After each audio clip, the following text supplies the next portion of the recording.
Hi everyone, I'm Laogao. Today we're making a special video for our members about lethal doses. We often say something that can kill you if ingested is poison. However, many things in our daily lives, if consumed too much, can be fatal. Of course, I don't mean overeating, but rather that these things have chemical substances. In small amounts, it's harmless, but in large quantities, it becomes poison and can kill us. The term lethal dose is split into absolute lethal dose and median lethal dose. An absolute lethal dose means everyone dies after consuming that amount, while a median lethal dose means half the people die after consuming it. Typically, when discussing a lethal dose, we mean the median lethal dose, indicating some have already started dying. In fact, in daily life, there's something we can encounter. A highly toxic substance that numerous women have quite likely encountered is botulinum toxin. Botulinum toxin is predominantly utilized within the beauty industry to assist in relaxing specific areas of the skin or muscles. The toxin present in botulinum can effectively obstruct our nerves, and consequently, the nerves are unable to control the muscle, which remains in a relaxed state. Not only in beauty treatments, but also in the field of sports, some athletes with very tense muscles rely on botulinum toxin to relax their muscles. However, this botulinum toxin is currently known as the most toxic substance in the world. Without exception, it is number one. You may have heard of cyanide, which is extremely toxic, like how Hitler reportedly died from drinking potassium cyanide, right? The lethal dose of cyanide for a person is about 0.2 grams, but the toxicity of botulinum toxin is 40 million times that of cyanide. What does this mean? Its lethal dose is 0.00005 milligrams per kilogram. Usually, we ask how much of a substance is needed to kill a person, right? But for botulinum toxin, it's measured differently. The lethal dose is such that 1 gram of botulinum toxin can kill 1 million people. It's a very terrifying thing, isn't it? Because it's so terrifying, it has always been used as a biochemical weapon. Like in Iraq, when the United States claimed it had biochemical weapons, they were mainly referring to botulinum toxin. Saddam once admitted he had 19,000 liters of this botulinum toxin, and he claimed to have destroyed it all. Later, the United States went to Iraq to search for it, looked for a long time but couldn't find it, and eventually still concluded that Iraq had weapons of mass destruction.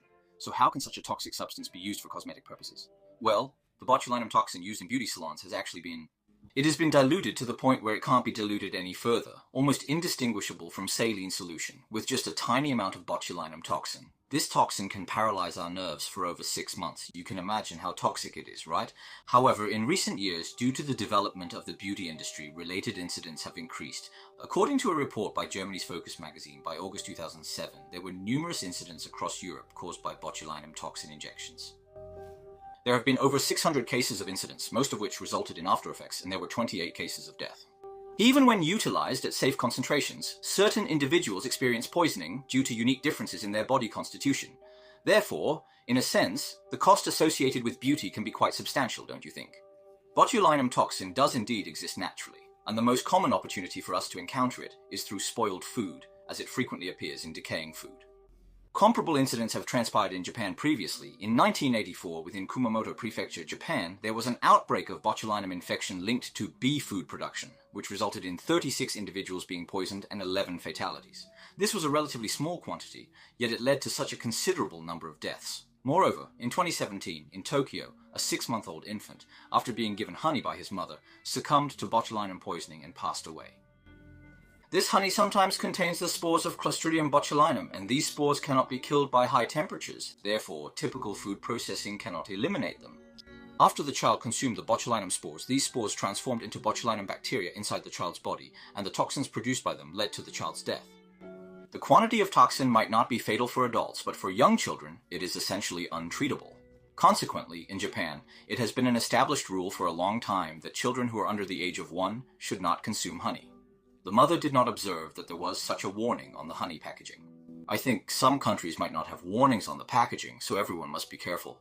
Do not give honey or these very natural things to children under 1 year old. You might think that exposing children to natural things from a young age is better, but that's not the case. There might be botulinum in these natural things. Like I mentioned earlier about that vacuum-packed food from Kumamoto, the botulinum bacteria came from the soil. This means someone at the processing plant might have come into contact with the soil and then didn't wash their hands or disinfect properly, resulting in the bacteria contaminating the food. Once sealed inside, these bacteria can survive low oxygen and high temperatures, making them hard to kill and causing infections. So everyone needs to be very careful. Now, what is the next potentially deadly thing? It is pepper. Consuming 100 spoons could be lethal. Next is nutmeg. I might not have encountered this item. It is also an extremely toxic substance. It is said to be a highly popular spice in Southeast Asia, where individuals frequently add a small amount of it when cooking. It was once considered very valuable. It can assist with digestion and is used to treat dysentery and rheumatism. It possesses antibacterial, antiviral, and anti-inflammatory properties.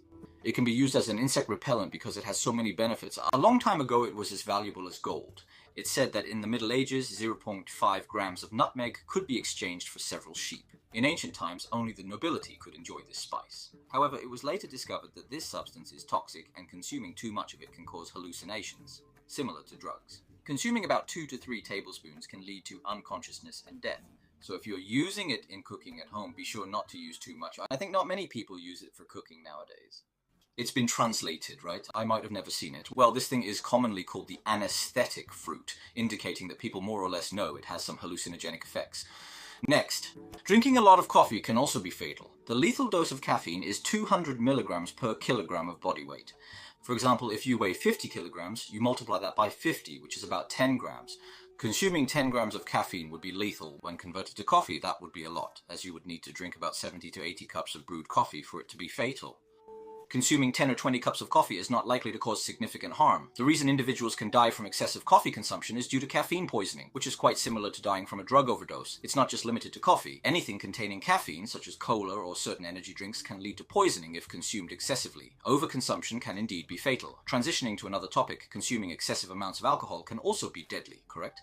This is common knowledge. When I was younger, a neighbor of mine passed away from drinking too much alcohol. He consumed a large quantity of baijiu.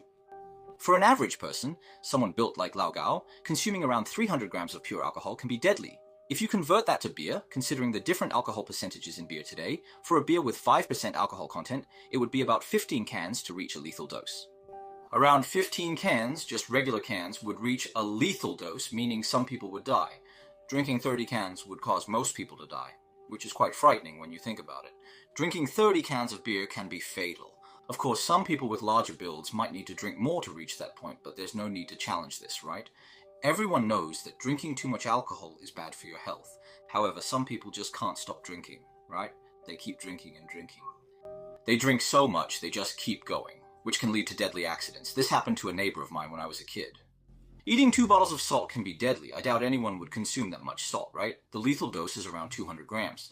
Salt sold outside is about 100 grams per bottle, like the salt on restaurant tables, also about 100 grams. Eating 2 bottles would be fatal. Regarding cherry pits, just 2 can be deadly, which might surprise many. Of course, I know no one would actually eat cherry pits.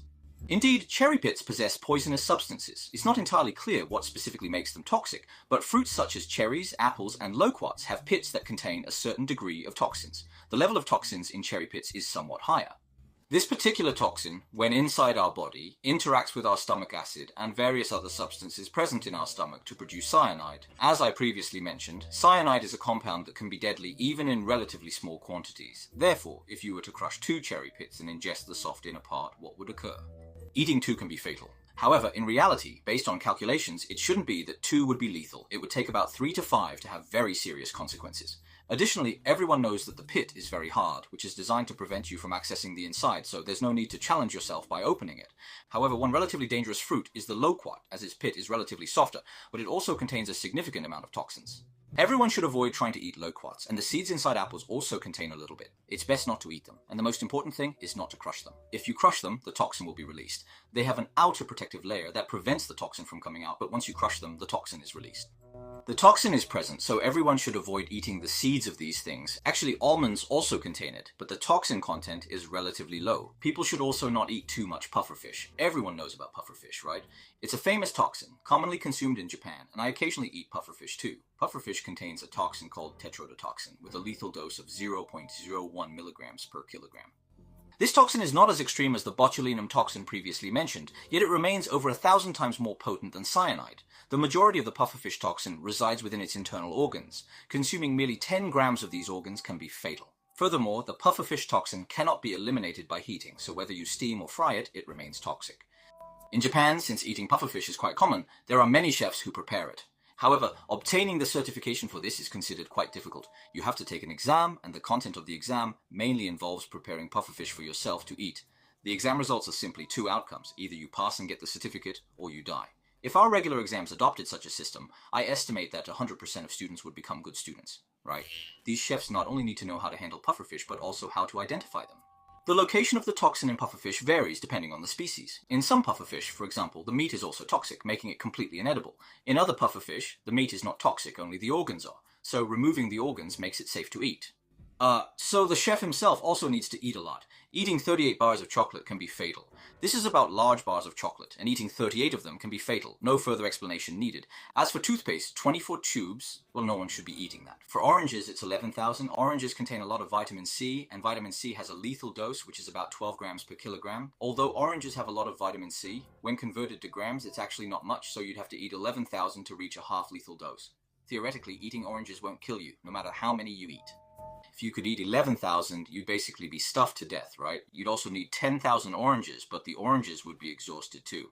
Alright, the next one is cigarettes. Cigarettes are not only bad for your lungs, but also harmful to your body. They contain nicotine, which also has a lethal dose. The lethal dose of nicotine is 1 milligram per kilogram, which means about 1% of your body weight could be lethal. If someone is around my weight, roughly 70 to 80 kilograms. Smoking a cigarette with 7 milligrams of nicotine, 100 would reach the half-lethal dose. Some cigarettes have even more nicotine. So it might not even take 100 cigarettes to be lethal. I know many people really enjoy smoking, having 20 or 30 a day, and you have various kinds, right? You might already be approaching the nicotine poisoning level, so even if you smoke, you should never reach that extent, and definitely don't smoke excessively. Eating 480 bananas can be lethal, probably from being too full. Many people might not realize that drinking too much water can lead to water intoxication. The half-lethal dose of water is 68 grams per kilogram, which is tricky to grasp. Simply, it's around 1 to 10 of your body weight that can cause water intoxication. For someone like me, weighing 70 to 80 kilograms, I can drink up to 4 2-liter bottles quickly. If I take a bathroom break, I might manage a bit more. But 4 bottles is the cap. Drinking beyond that can lead to water intoxication. If you're smaller, your limit might be 2 or 3 bottles. If you weigh a little less, 2 or 3 bottles might be your limit. Generally, women should definitely not exceed 3 bottles. Normally, we wouldn't drink that much water, right? Drinking that much would be uncomfortable and might make you feel like vomiting. However, there are some special situations where you might need to drink that much water, for example. If you get poisoned by consuming something else and go to the hospital, they might give you an injection or have you drink a large amount of water to neutralize or dilute the poison. At that time, you would be forced to drink a lot of water, but if you drink too much, it might lead to water intoxication. However, if you're at the hospital, they will control the amount, mainly using other medications to help neutralize it. Instead of just relying on water to dilute it, right? But if you decide to do it yourself at home and drink water excessively, resulting in water intoxication. If you're poisoned and then suffer from water intoxication, you're doomed, right? Also, there's this trend of water drinking contests, isn't there? Well, there have been fatal accidents from this. On January 12, 2007, a radio station in California, USA, held a water drinking contest. The first prize was a Nintendo Wii game console. At that time, a mother with 3 children attended the event, and one of her children really wanted that first prize game console. This mother, only 28 years old, decided to participate in the contest. This game console, she drank 7.5 liters of water in 3 hours, and in the end she didn't win first place, only second place, and didn't get that game console. A few hours after the event ended, this mother passed away, and the cause of death was water intoxication. Later, the family sued the organizers, and eventually the organizers reached a settlement with the family. Sai, a compensation of $16.5 million was given, but this 28-year-old young mother, a mother of 3 children, lost her life just like that. Perhaps most people really don't know that drinking too much water can lead to poisoning. It's frequently advocated that we ought to consume more water on a regular basis, isn't it? Occasionally, without any obvious reason, perhaps after consuming something salty or some other type of food, you might experience intense thirst, regardless of the amount of water you consume. During those moments, you might find yourself consuming more water than is truly necessary. Your body might already possess an adequate amount of water, yet your tongue or throat still feels parched. In such instances, it is important to be mindful and monitor the quantity of water you have already ingested, and exercise caution to avoid overconsumption. While drinking water frequently, make sure to use the restroom regularly as well, as that is the safe approach. This is what I wanted to introduce to you today. Some very common things we might encounter in our daily lives that could potentially lead to fatal accidents. However, since these things are usually around us, if they are not in an abnormal amount, they are not that dangerous, right? If you specifically eat apple mushrooms, you would definitely die, but no one does that on purpose, right? For example, with oranges, you would have to eat over 10,000 to die, which is just a theoretical possibility. However, I've also seen things like botulinum or water, which I never realized could be fatal, actually can be. So everyone ought to possess some awareness that nothing should ever be done in excess. The aforementioned data were obtained from invaluable information derived from fatal accidents. Furthermore, a portion of it is inferred from animal experimentation. Some of the information even originates from human experiments carried out by the German Nazis in the past. Consequently, this is regarded as extremely valuable. If anyone has additional insights to contribute, you are welcome to leave a comment beneath our video to inform us about other possible hazards in life. Well, that concludes our session for today. Goodbye.